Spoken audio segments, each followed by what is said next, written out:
En los opulentos salones del Real Alcázar de Madrid, el 6 de noviembre de 1661, la reina Mariana de Austria sostenía en sus temblorosos brazos al que se conocería como el heredero más trágico de la historia europea. Los rasgos deformados del infante, una mandíbula grotescamente prominente, mirada vacía y tez pálida y enfermiza, marcarían el principio del fin de una de las dinastías más poderosas que el mundo haya conocido. Esta es la aterradora historia real de Carlos II de España, el último rey de la dinastía Habsburgo, cuya existencia misma se convirtió en testimonio de las devastadoras consecuencias de la endogamia real. El niño que nació aquel fatídico día de noviembre no solo presentaba malformaciones físicas, era la viva encarnación de 2 siglos de catástrofe genética. Los cortesanos susurraron horrorizados al vislumbrar al futuro rey. Sus rostros palidecieron al comprender que el destino del imperio español ahora estaba en manos de lo que muchos llamaban en secreto un monstruo. La propia reina, dominada por una mezcla de amor maternal y profundo terror, supo que había traído al mundo no solo a su hijo, sino también la ruina de la dinastía. La línea de los Habsburgo españoles había alcanzado su punto más bajo en términos genéticos. Lo que comenzó como una política matrimonial estratégica para consolidar el poder en toda Europa se había convertido en un ciclo de pesadilla de degradación genética. Cada generación traía consigo nuevos horrores, nuevas deformidades, nuevas señales de que la naturaleza misma se rebelaba contra la preservación artificial de los linajes. Carlos II se convertiría en la víctima definitiva de este experimento de reproducción humana que duró siglos y que resultó catastróficamente mal. Los médicos de la corte que examinaron al príncipe recién nacido apenas pudieron contener su sorpresa, su cabeza era anormalmente grande, sus extremidades débiles y deformadas, y su lengua colgaba perpetuamente de su boca debido a un grave subdesarrollo de su mandíbula. La famosa mandíbula de los Habsburgo, antaño un rasgo distintivo de la familia, se había vuelto tan exagerada en Carlos que no podía masticar alimentos sólidos ni hablar con claridad. Los mismos rasgos que antaño simbolizaban la autoridad real ahora lo marcaban como una víctima de la naturaleza. La noticia del estado del príncipe corrió como la pólvora por las cortes europeas, propagada por embajadores y espías que informaban a sus monarcas con un horror apenas disimulado. El imperio español, que había dominado la política mundial durante más de un siglo, se enfrentaba ahora a la aterradora perspectiva de ser gobernado por un rey que apenas podía funcionar como ser humano. Las potencias extranjeras comenzaron a rondar como buitres, percibiendo la debilidad de lo que antaño había sido una dinastía invencible. La tragedia del nacimiento de Carlos II no fue un incidente aislado, sino la inevitable culminación de un árbol genealógico que se había convertido en un callejón sin salida genético. Durante generaciones, los Habsburgo se habían casado con sus propios parientes con creciente frecuencia, creyendo que mantener la pureza de su linaje preservaría su derecho divino a gobernar. En cambio, habían creado una catástrofe biológica que atormentaría a la familia durante generaciones, y en última instancia, destruiría su imperio. La reina Mariana, a pesar del horror que sentía por la condición de su hijo, estaba decidida a protegerlo de un mundo que lo consideraría una abominación. Sabía que el futuro de España dependía de este niño dañado, y pasaría el resto de su vida luchando por mantener la ficción de que era capaz de gobernar un imperio. Su devoción maternal se convirtió tanto en un escudo para Carlos como en un trágico obstáculo para reconocer la realidad de sus limitaciones. El nacimiento de Carlos II marcó no solo el comienzo de la trágica vida de un hombre, sino el fin de una era. El siglo de oro español, que había llevado el arte, la literatura y el imperio a cotas sin precedentes, se derrumbaría bajo el peso de una catástrofe genética. El niño que debería haber heredado el mayor imperio de la tierra se convertiría en su destructor involuntario, un símbolo viviente del precio del poder perseguido a cualquier precio. Para comprender la magnitud de esta tragedia, debemos remontarnos a los gloriosos inicios de la dinastía de los Habsburgo en España. La familia que daría origen a esta pesadilla genética fue en su día la casa real más exitosa de la historia europea. Su historia comienza con una ambición calculada y una brillantez estratégica, lo que hace que su caída final sea aún más devastadora y completa. El ascenso al poder de la dinastía de los Habsburgo en España comenzó en 1516, cuando Carlos I, posteriormente Carlos V, emperador del Sacro Imperio Romano Germánico, heredó el trono español de su abuelo materno, Fernando de Aragón. Este fue el comienzo de lo que los historiadores denominarían el siglo de oro español, un periodo de expansión, riqueza y logros culturales sin precedentes. El joven emperador gobernó un imperio donde, según se decía, el sol nunca se ponía. Carlos V fue todo lo que su descendiente lejano no sería: inteligente, imponente y políticamente astuto. Bajo su reinado, los conquistadores españoles forjaron vastos imperios en América, trayendo a Europa riquezas inimaginables en oro y plata. La corte española se convirtió en la más poderosa de Europa, marcando tendencias en moda, arte y política que otras naciones se apresuraron a seguir. El hijo del emperador, Felipe II, continuó esta tradición de fuerza y expansión. Felipe gobernó desde el magnífico Palacio del Escorial, un enorme complejo que simbolizaba el poder español y la ortodoxia católica. Durante su reinado, los territorios de España abarcaron gran parte de Italia, los Países Bajos, partes de Francia, vastas extensiones de América e incluso Filipinas. La Armada Invencible, aunque finalmente derrotada por los ingleses, representó el apogeo del poder naval español. Sin embargo, incluso en estos años dorados, se estaban sembrando las semillas del desastre futuro. Los Habsburgo habían comenzado a practicar el matrimonio dentro de la familia para mantener sus vastos territorios unificados bajo una sola línea de sangre. Felipe II se casó con su sobrina, María I de Inglaterra, y más tarde con su prima, Ana de Austria. Estos matrimonios parecían políticamente brillantes en aquel entonces, consolidando el poder y evitando la división del imperio. La riqueza proveniente de América creó una ilusión de invencibilidad que enmascaró los crecientes problemas dentro de la estructura familiar de los Habsburgo. Los nobles españoles vivieron en un lujo sin precedentes, construyendo magníficos palacios y patrocinando a artistas como el Greco y Velázquez. La corte se convirtió en un centro de logros artísticos que rivalizaba con la Italia renacentista. Pero bajo este florecimiento cultural se escondía una bomba de relojería genética. El hijo de Felipe II, Felipe III, comenzó a mostrar los primeros signos graves del deterioro genético de los Habsburgo. Si bien no se vio tan afectado como lo estarían las generaciones posteriores, mostró la creciente tendencia de la familia a la inestabilidad mental y la debilidad física. Su reinado marcó el inicio de la lenta decadencia de España, aunque pocos lo reconocieron en su momento. El imperio aún era lo suficientemente vasto y rico como para ocultar sus crecientes problemas internos. La práctica de los matrimonios entre miembros de la realeza no era exclusiva de los Habsburgo, pero la practicaron con una determinación obsesiva que superó a todas las demás dinastías europeas. Cada generación vio cómo tíos se casaban con sobrinas, primos se casaban con primos y alianzas estratégicas que priorizaban la pureza de la línea de sangre sobre la salud genética. El árbol genealógico comenzó a parecer una red enmarañada en lugar de una estructura ramificada. Al comenzar el siglo XVII, los Habsburgo españoles se encontraban en la cima del poder mundial, sin saber que su mismo éxito contenía las semillas de su destrucción.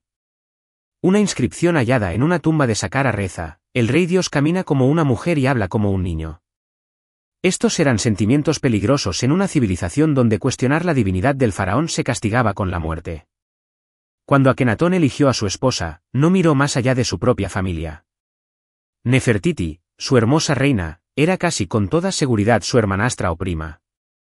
A pesar de su famosa belleza, preservada en el icónico busto de piedra caliza descubierto en 1912, los análisis médicos contemporáneos de su momia sugieren que ella también padecía las consecuencias genéticas de la endogamia real. Su cráneo muestra signos de deformación craneal, y sus restos dentales indican una maloclusión grave, una desalineación de los dientes común en poblaciones consanguíneas. Juntos, Akenatón y Nefertiti tuvieron 6 hijas y al menos un hijo, Tutankamón, cuya herencia genética lo convertiría en uno de los gobernantes con mayor vulnerabilidad física de la historia. El niño, que se convirtió en faraón a los 9 años, nació con una combinación de trastornos que habrían sido imposibles de superar en el mundo antiguo.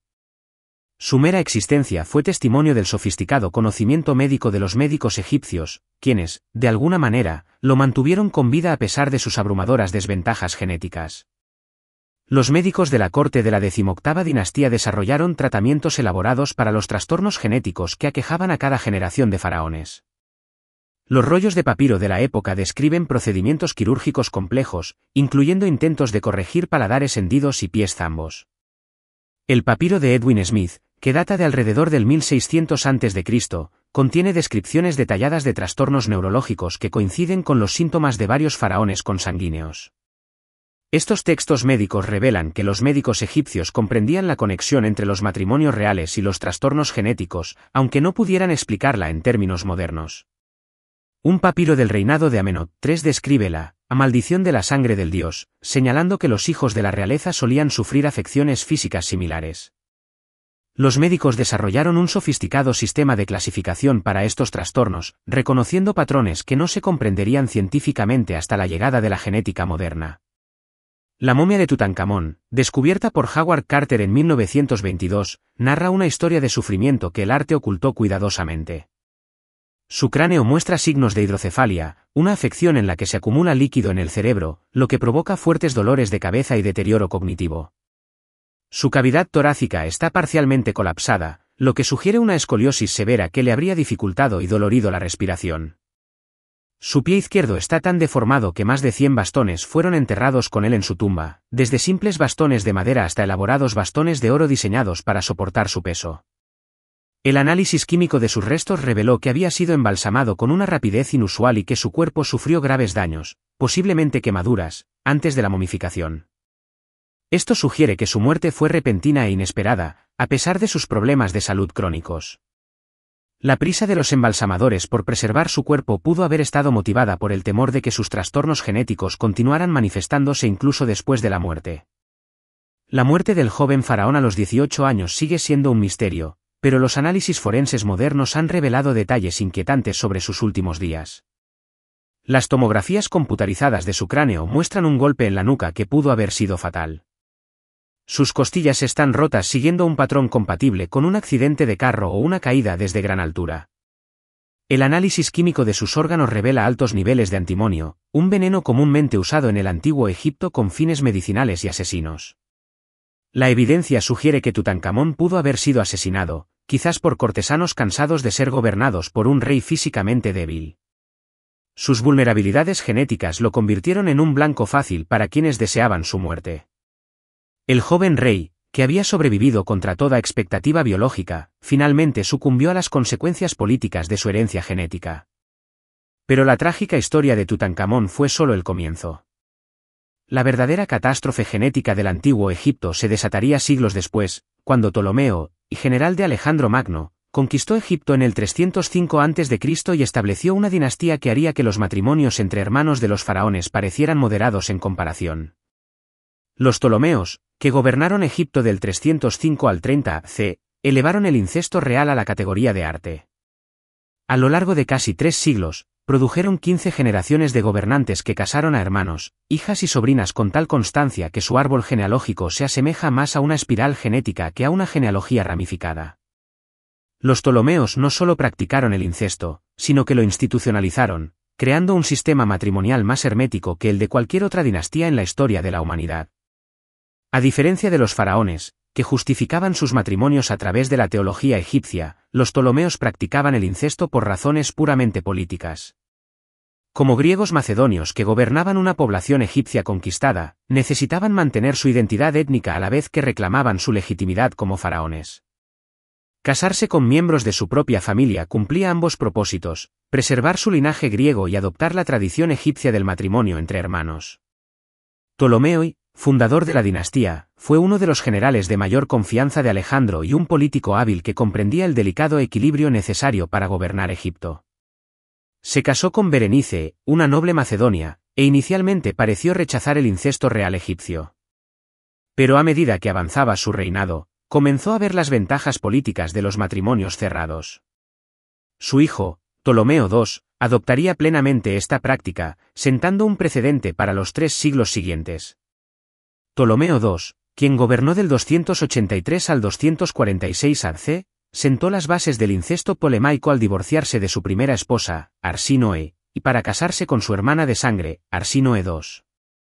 Esto no fue un requisito teológico, sino una decisión consciente de concentrar la sangre ptolemaica en sus herederos. El matrimonio se celebró con elaboradas ceremonias que fusionaban las tradiciones griegas y egipcias, y se convirtió en un ritual real que se repitió durante generaciones. La unión de la pareja tuvo un éxito político notable.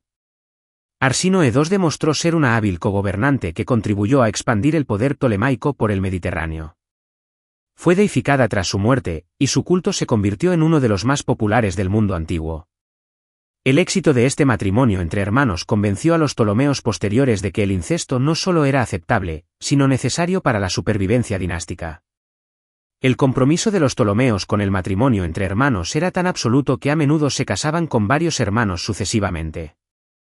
Ptolomeo VII, quien gobernó del 144 al 116 a.C., se casó con su hermana Cleopatra II. Tras su muerte, se casó con su hija Cleopatra III, su propia sobrina. A la muerte de Cleopatra III, se casó con su hija Cleopatra IV, convirtiéndose en tío, padrastro y esposo de la misma mujer. Estos matrimonios sucesivos eran la norma en el Egipto ptolemaico. La precisión matemática de la endogamia ptolemaica es asombrosa. Los genetistas calculan que para la época de Cleopatra VII, la famosa Cleopatra que sedujo a Julio César y a Marco Antonio, la familia real contaba con tan solo 6 ancestros distintos en 5 generaciones. Un árbol genealógico normal tendría 32 ancestros distintos en el mismo lapso. Los Ptolomeos habían reducido su diversidad genética a menos del 20% de lo que debería haber sido. Este cuello de botella genético fue el resultado de una cuidadosa planificación por parte de los gobernantes ptolemaicos, quienes consideraban su linaje un recurso valioso que debía conservarse. Desarrollaron elaborados contratos matrimoniales, preservados en rollos de papiro descubiertos en la región de Fayum, que especificaban no solo quién podía casarse con quién, sino también cuántos hijos debía tener cada pareja y en qué orden. Estos contratos revelan una dinastía obsesionada con la pureza genética hasta la precisión matemática. Los médicos de la corte, trabajando con el conocimiento médico medieval, solo podían conjeturar tratamientos para afecciones que nunca antes habían experimentado. Los retrasos en el desarrollo de Carlos se hicieron evidentes a los pocos meses de nacer. Mientras que los bebés normales comenzaban a mostrar signos de consciencia y capacidad de respuesta, el futuro rey permanecía en gran medida pasivo e insensible a los estímulos.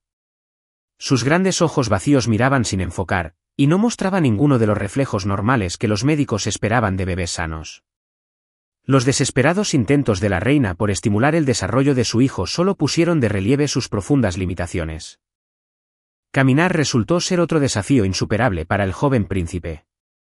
Sus extremidades débiles y deformadas no soportaban su cabeza desproporcionadamente grande, y no pudo mantenerse en pie sin ayuda hasta bien entrada la infancia. Cuando finalmente logró desplazarse, su marcha era torpe y vacilante, lo que requería supervisión constante para evitar caídas y lesiones. El desarrollo del habla fue quizás el aspecto más trágico de los primeros años de Charles. Su lengua grotescamente agrandada y su mandíbula deformada le impedían hablar con normalidad, y los sonidos que emitía a menudo eran ininteligibles incluso para quienes dedicaron su vida a cuidarlo. La reina Mariana dedicaba horas diarias a intentar enseñarle a su hijo palabras básicas, pero el progreso era mínimo y desgarrador. El impacto psicológico en la reina Mariana fue devastador. Había entrado en la maternidad con la gran esperanza de engendrar al heredero que continuaría la dinastía de los Habsburgo, solo para encontrarse cuidando a un niño cuya condición le impedía un desarrollo normal. Sus cartas de este periodo, conservadas en archivos españoles, revelan a una mujer que lidiaba con un profundo dolor y culpa por la condición de su hijo. La vida cortesana se adaptó a las limitaciones de Carlos con un elaborado sistema de protocolos diseñados para ocultar su condición a los forasteros. Se contrataron tutores especiales para trabajar con el príncipe, aunque sus esfuerzos tuvieron poco éxito. La educación normal que se esperaba para un futuro rey tuvo que abandonarse en favor de habilidades básicas de supervivencia y una comunicación rudimentaria. La reacción del rey Felipe IV ante el estado de su hijo reflejó la compleja mezcla de negación y desesperación que caracterizó la respuesta de la corte al nacimiento de Carlos. El anciano rey seguía insistiendo públicamente en que su heredero se desarrollaba con normalidad, mientras que en privado buscaba intervenciones médicas y espirituales cada vez más desesperadas. El secretismo en torno al estado de Carlos creó un clima de temor y sospecha en toda la corte española. Los sirvientes y cortesanos que tenían contacto directo con el príncipe debían jurar secreto bajo pena de muerte, mientras se urdían elaboradas artimañas para mantener la ficción de su normal desarrollo ante embajadores extranjeros y dignatarios visitantes. Al alcanzar Carlos II la que debería haber sido la edad de la educación formal, la magnitud del desafío que enfrentaba la monarquía española se hizo innegable. El heredero del mayor imperio del mundo era intelectual y físicamente incapaz de aprender siquiera las habilidades más básicas para la supervivencia, y mucho menos el complejo arte del Estado. La muerte de Felipe IV en 1665 impulsó al trono de España a Carlos II, con solo 4 años, lo que desencadenó una crisis constitucional que expuso la magnitud de la catástrofe genética de los Habsburgo. La regencia establecida bajo la autoridad de la reina Mariana se enfrentó a la imposible tarea de gobernar un imperio global mientras ocultaba la incapacidad de su rey para ejercer incluso las funciones reales más básicas. Los relatos contemporáneos de la coronación de Carlos describen una escena profundamente perturbadora, cuidadosamente coreografiada para ocultar la condición del joven rey. La corona tuvo que ajustarse especialmente para acomodar su cabeza anormalmente grande, y requirió apoyo físico constante durante toda la ceremonia. Su incapacidad para pronunciar los juramentos requeridos obligó a otros a hablar por él, lo que generó dudas constitucionales sobre la legitimidad de su reinado. Los embajadores extranjeros que recibieron audiencias con el niño rey regresaron a sus países con informes impactantes sobre la familia real española. El embajador francés describió a Carlos como más animal que humano, mientras que el representante inglés escribió que el rey parecía padecer una evidente locura que lo incapacitaba para cualquier función real. Estos informes circularon por los tribunales europeos, socavando la credibilidad diplomática española. El gobierno de la regencia se enfrentó a constantes desafíos para llevar a cabo la administración cotidiana, manteniendo al mismo tiempo la ficción de que Carlos era capaz de gobernar. Los documentos oficiales requerían la firma del rey, lo que condujo al desarrollo de complejos mecanismos para guiar su mano y hacer marcas que pudieran pasar por aprobación real. Todo el sistema gubernamental se convirtió en un ejercicio para mantener una farsa fraudulenta. Las derrotas militares durante los primeros años del reinado de Carlos I reflejaron la realidad de que España se encontraba prácticamente sin líder. La guerra de devolución contra Francia provocó importantes pérdidas territoriales. Mientras tanto, las rebeliones en Sicilia y otros territorios prácticamente no fueron controladas, ya que las potencias extranjeras reconocieron que la debilidad española ofrecía oportunidades de expansión sin precedentes. La economía española, ya agobiada por décadas de guerra e inflación, se enfrentó a presiones adicionales debido al caos gubernamental creado por la incapacidad de Carlos. Las rutas comerciales se volvieron menos seguras, la administración colonial se volvió cada vez más corrupta y la otrora poderosa Armada española comenzó a decaer rápidamente. El imperio que había dominado el comercio mundial durante más de un siglo se estaba desmoronando. Las autoridades religiosas de toda España comenzaron a cuestionar si la condición de Carlos representaba un castigo divino por los pecados de la dinastía de los Habsburgo. La Inquisición española, si bien apoyaba oficialmente a la monarquía, investigó en privado las acusaciones de causas sobrenaturales para la aflicción del rey.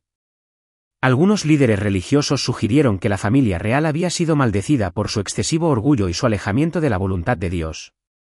La regencia de la reina Mariana se volvió cada vez más desesperada, ya que Carlos no mostraba signos de mejoría con la edad. Los médicos de la corte agotaron todos los tratamientos conocidos por la ciencia del siglo XVII, mientras que los consejeros espirituales organizaban elaboradas ceremonias y peregrinaciones en busca de la intervención divina. La agonía personal de la reina se vio agravada por su responsabilidad de mantener la autoridad real a pesar de saber que su hijo nunca podría gobernar verdaderamente. La nobleza española, en general, comenzó a fragmentarse en facciones rivales al hacerse evidente que Carlos nunca tendría un heredero propio. La planificación sucesoria se convirtió en una fuente constante de intrigas cortesanas, con diversas familias nobles preparándose para el eventual fin de la línea de los Habsburgo. La unidad que había caracterizado a la aristocracia española durante la época dorada del imperio dio paso a una destructiva competencia interna. A medida que Carlos II envejecía, su condición se hacía cada vez más difícil de ocultar al propio pueblo español. Los rumores sobre la aflicción divina del rey se extendieron por todo el imperio, generando malestar social y cuestionando la legitimidad de la autoridad real. La mística de la realeza divina que había sustentado el gobierno de los Habsburgo durante generaciones comenzó a desmoronarse bajo el peso de la evidente incompetencia real. La adolescencia de Carlos II trajo consigo nuevos horrores, pues sus condiciones genéticas empeoraron con la madurez física. Lo que los médicos de la corte esperaban que fueran retrasos en el desarrollo infantil resultó ser un deterioro permanente y progresivo. Sus ya graves deformidades físicas se acentuaron, mientras que su capacidad mental no mostró signos de mejora. A pesar de años de intensos esfuerzos educativos, las dificultades alimentarias de Carlos, que lo habían aquejado desde la infancia, se convirtieron en una amenaza para su vida a medida que crecía. Su mandíbula deformada y su lengua agrandada le impedían masticar, obligándolo a subsistir con dietas líquidas que le proporcionaban una nutrición insuficiente. Los médicos de la corte observaban con impotencia cómo el rey de España moría de hambre lentamente a pesar de tener acceso a los mejores alimentos de Europa. Los intentos de comunicación del rey resultaron en gran medida infructuosos durante su adolescencia. Si bien podía emitir sonidos que quienes lo conocían a veces podían interpretar, nunca desarrolló un lenguaje que se acercara al normal. Las proclamaciones reales y las comunicaciones oficiales debían ser completamente inventadas por sus regentes, lo que planteaba dudas legales sobre la validez de su reinado, un asunto que los juristas españoles evitaron cuidadosamente abordar. La madurez sexual planteó a la corte la cuestión dinástica más acuciante: si Carlos sería capaz de engendrar un heredero. Los exámenes médicos de la corte revelaron graves problemas anatómicos que hacían muy improbable la reproducción, pero esta información se consideraba el secreto de estado más sensible. El futuro del Imperio español dependía de mantener la esperanza de un embarazo real milagroso. El primer matrimonio de Carlos, concertado con María Luisa de Orleans en 1679, representó un intento desesperado por continuar la línea de los Habsburgo. La princesa francesa, descrita por sus contemporáneos como bella y vivaz, llegó a la corte española sin estar preparada para la realidad de la condición de su esposo. Su conmoción y repulsión fueron cuidadosamente disimuladas por el protocolo cortesano, pero sus cartas privadas revelan su horror ante la situación. La ceremonia nupcial en sí se convirtió en un elaborado ejercicio de engaño. Carlos requirió asistencia constante para completar incluso los requisitos rituales más básicos, y los funcionarios de la corte tuvieron que guiar sus movimientos durante todo el servicio. Su incapacidad para pronunciar los votos matrimoniales planteó claramente dudas sobre la validez de la unión. La celebración posterior estuvo marcada por la notoria ausencia de la pareja real, quienes fueron rápidamente retirados de la vista del público. Los intentos de María Luisa por establecer una relación matrimonial normal con Carlos resultaron imposibles, debido a las graves limitaciones físicas y mentales de este. Relatos contemporáneos sugieren que la consumación del matrimonio probablemente fue imposible. Aunque los médicos de la corte insistían públicamente en que la pareja real buscaba activamente un heredero, la creciente desesperación y depresión de la reina se hicieron evidentes para todos los que la observaban. La imposibilidad de engendrar un heredero real tras varios años de matrimonio creó una crisis sucesoria que dominó la política española. Las potencias extranjeras comenzaron a planificar la eventual partición del Imperio español, mientras que las facciones nacionales competían por influencia ante la expectativa de la muerte de Carlos sin descendencia. La dinastía de los Habsburgo, que en su día parecía divinamente bendecida, ahora estaba claramente condenada a la extinción biológica. La misteriosa muerte de María Luisa en 1689 estuvo acompañada de rumores de envenenamiento, aunque los historiadores modernos generalmente la atribuyen a causas naturales, agravadas por la tensión de su matrimonio imposible. Su muerte borró cualquier esperanza de que Carlos pudiera engendrar un heredero directo, obligando a la corte española a afrontar la realidad de que la línea de los Habsburgo terminaría con él. La búsqueda de una segunda esposa para Carlos II representó el último intento desesperado por perpetuar la dinastía de los Habsburgo. La elección de Mariana de Neuburg, hija del elector palatino, reflejó consideraciones políticas más que una esperanza realista de reproducción exitosa. Los observadores contemporáneos observaron que la novia parecía resignada a un matrimonio que, como todos entendían, sería en gran medida ceremonial. El segundo matrimonio de Carlos, en 1690, siguió el mismo patrón de elaborada ceremonia pública que ocultaba disfunciones privadas. Para entonces, la condición del rey se había deteriorado aún más, y requirió aún más ayuda para participar en el ritual nupcial. Los diplomáticos extranjeros que asistieron a la ceremonia informaron a sus gobiernos con asombro apenas disimulado ante el espectáculo de un hombre claramente incompetente que se casaba para continuar una línea real. Los intentos de la nueva reina por cumplir con su deber dinástico resultaron tan infructuosos como los de su predecesora. El estado físico de Carlos había empeorado hasta el punto de que incluso la apariencia de un matrimonio funcional se volvió difícil de mantener. Los médicos de la corte continuaron su farsa de monitorear a la pareja real en busca de signos de embarazo, pero todos los involucrados comprendieron que tales esperanzas eran fútiles. Las cartas de Mariana de Neuburg de este periodo revelan su creciente frustración y desesperación por la condición de su esposo y las expectativas inalcanzables depositadas sobre ella.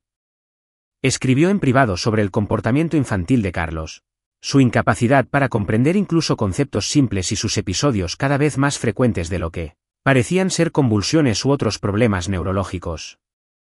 Los elaborados esfuerzos de la corte española por mantener la ficción de un matrimonio real funcional se volvieron cada vez más desesperados y absurdos.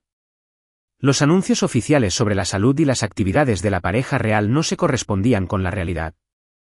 Los informes de los embajadores extranjeros pintaban una imagen de una monarquía que se había convertido en puro teatro, sin sustancia tras la representación. Cuando Carlos llegó a la treintena sin tener un heredero, la cuestión de la sucesión española se convirtió en el tema dominante de la diplomacia europea. Las principales potencias comenzaron a negociar tratados de partición que dividirían el imperio español entre ellas, tratando a Carlos como si ya estuviera muerto. El rey, quien debería haber estado en la cima de su poder, se había vuelto irrelevante en las decisiones sobre el futuro de su propio reino.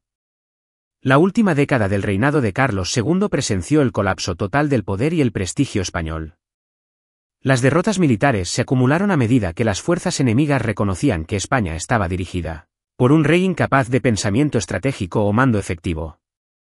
La Guerra de la Liga de Augsburgo vio territorios españoles repetidamente invadidos por oponentes mejor organizados que no encontraron resistencia real por parte del supuesto liderazgo español. El deterioro físico de Carlos se aceleró drásticamente durante sus últimos años. Los médicos de la corte documentaron una aterradora progresión de síntomas que incluía convulsiones cada vez más frecuentes, aparente parálisis de sus extremidades y periodos de inconsciencia total que se prolongaban durante días.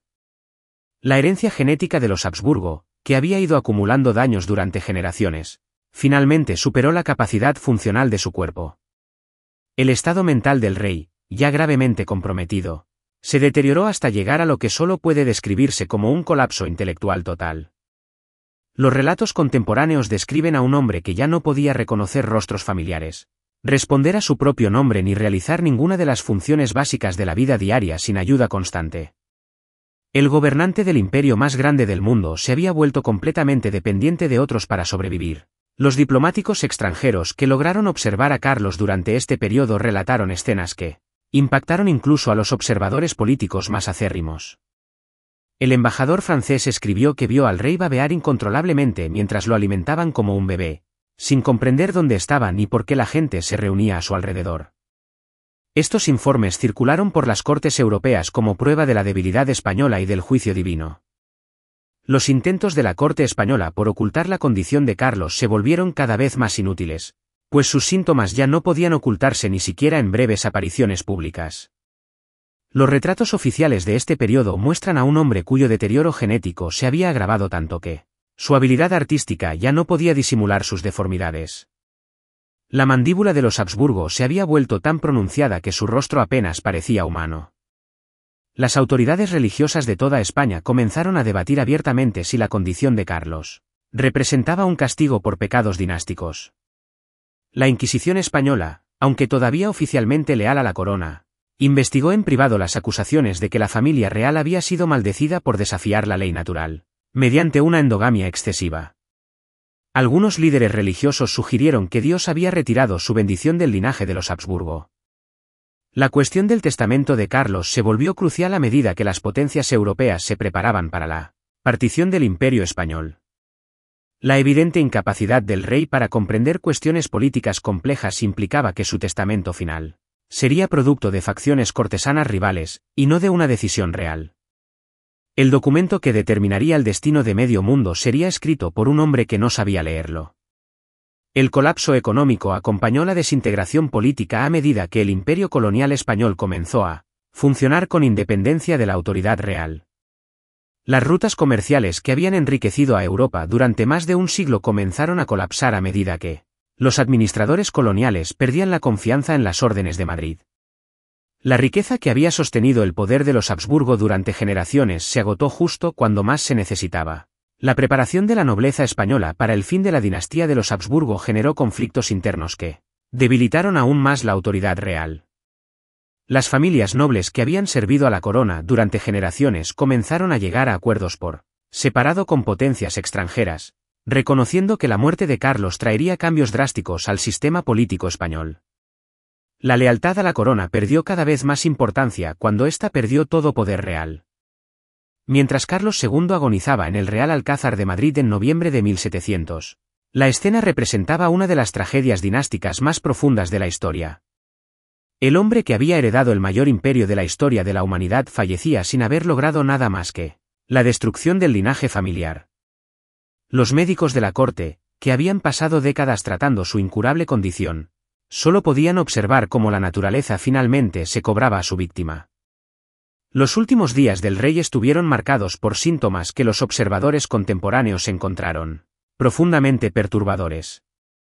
Su cuerpo, devastado por generaciones de daño genético, comenzó a fallar de maneras que la medicina medieval no podía comprender ni tratar.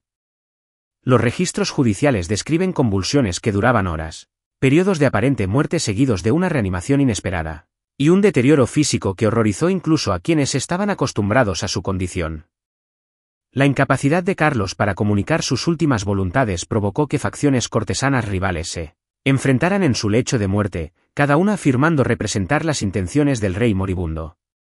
El testamento que determinaría la sucesión española se redactó y reescribió varias veces a medida que diferentes grupos adquirían influencia temporal sobre el monarca moribundo.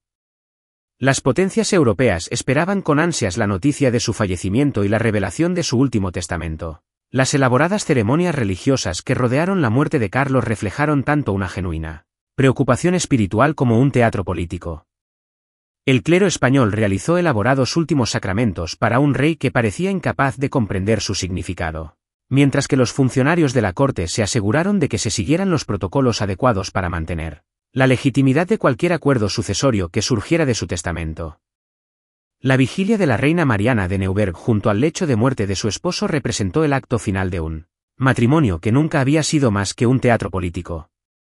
Sus escritos privados de este periodo revelan un alivio mezclado con genuina tristeza por un hombre cuya vida había sido arruinada por circunstancias ajenas a su voluntad. Ella había presenciado de primera mano la destrucción causada por siglos de política genética de los Habsburgo. Los embajadores extranjeros que accedieron al lecho de muerte real relataron escenas que conmocionaron a las cortes europeas. El moribundo rey de España, escribieron, parecía más un cadáver artificialmente animado que un ser humano vivo. Respiraba con dificultad e irregularidad. Sus ojos estaban desenfocados, y su famosa mandíbula Habsburgo estaba tan distorsionada que su rostro apenas era reconocible como humano. El momento de la muerte de Carlos, el 1 de noviembre de 1700, marcó no solo el fin de la trágica vida de un hombre, sino también el fin del dominio español en la política europea. El imperio que había marcado la historia mundial durante más de 2 siglos sería ahora repartido entre potencias extranjeras. Sus vastos territorios serían redistribuidos según la fuerza militar de sus rivales, en lugar de los deseos de sus antiguos gobernantes. La noticia de la muerte del rey se extendió rápidamente por Madrid y luego por toda Europa, difundida por una red de espías y diplomáticos que llevaban años esperando este momento. En Viena, París y Londres, los ministros comenzaron a implementar planes elaborados en previsión de la crisis sucesoria española. La muerte de un hombre genéticamente dañado transformaría el equilibrio de poder europeo. La ironía final de la muerte de Carlos II fue que su testamento, que nombraba a Felipe de Anjou como su sucesor, garantizaba que el trono español pasara a la dinastía francesa de los Borbones, la misma familia contra la que los Habsburgo españoles habían luchado durante generaciones.